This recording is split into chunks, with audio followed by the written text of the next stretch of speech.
क्या तुम भी उन स्टूडेंट्स में से हो जिनको लगता है कि 90% से ज़्यादा या 450 से ज़्यादा मार्क्स लाना सिर्फ टॉपर का काम है, हम लोग से संभव नहीं है? क्या तुम उन साधारण स्टूडेंट्स में से हो जिन्हें लगता है कि टॉपर बनना कोई बड़ा काम है, कोई भगवान का काम है, आसान नहीं है? तो अगर हाँ, तो मैं आज इस वीडियो में तुम्हारी वो गलतफ़हमी दूर करने वाला हूँ। कोई भी सिंपल से सिंपल स्टूडेंट जिसने थोड़ी-सी भी हार्ड वर्क के साथ स्मार्ट वर्क किया है या करेगा, वो 90 प्लस मार्क्स ले आएगा। 2 तरीके हैं।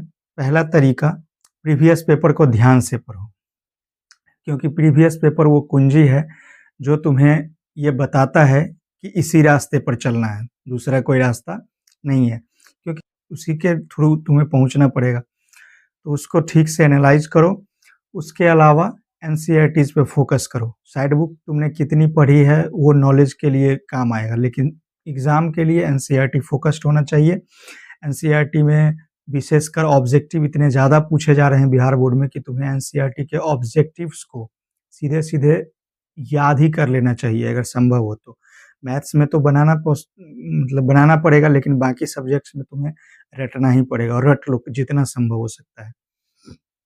उसके अलावा थोड़ी बहुत स्ट्रैटेजी लगाओ इस काम में कि प्रैक्टिस सेट वगैरह कहीं से मिले। अगर बिहार बोर्ड के वेबसाइट पर मिल रहा है तो उसको ले लो, नहीं तो किसी बुक स्टॉल पे चले जाओ, वहाँ से ले लो।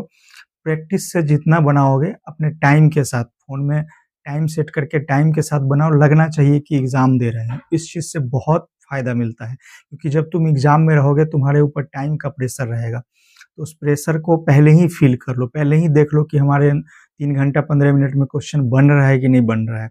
ऑब्जेक्टिव का टाइमिंग जितना देर रहता है उतना देर में ऑब्जेक्टिव खत्म हो पा रहा है कि नहीं। गोला घेरो, ओएमआर शीट खरीद के ले आओ, उस पर फ़ोकस करो, उस पर प्रैक्टिस करो। तो ये सारे तरीके हैं जिससे अगर तुम थोड़ा-सा स्मार्टली जिस पर वर्क करोगे, और अगर तुम्हारे टीचर्स ने सिलेबस ख़त्म नहीं किए हैं तो उनको फ़ोर्स करो कि दिसंबर लास्ट तक कम से कम सिलेबस ख़त्म कर दें, क्योंकि सिलेबस टाइम पर ख़त्म होना बहुत ज़रूरी है। प्रैक्टिस के लिए, प्रीवियस पेपर के लिए मिनिमम 1 महीना टाइम मिलना ही चाहिए। नहीं मिलेगा, तुम ट्रैक से भटक जाओगे। तो वो करो। और दूसरी बात, अपने जो सीनियर्स हैं, जो तुमसे पीछे पढ़ चुके हैं, उनके पास अगर अच्छे नोट्स हों, क्योंकि जो एक अच्छा स्टूडेंट्स होता है वो अच्छा नोट्स बनाता है।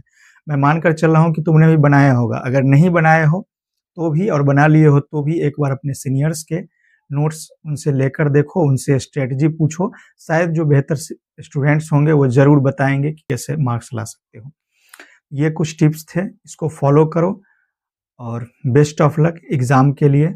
एग्ज़ाम का जब रिज़ल्ट आ जाए तो कमेंट में आके ज़रूर बताना कितना मार्क्स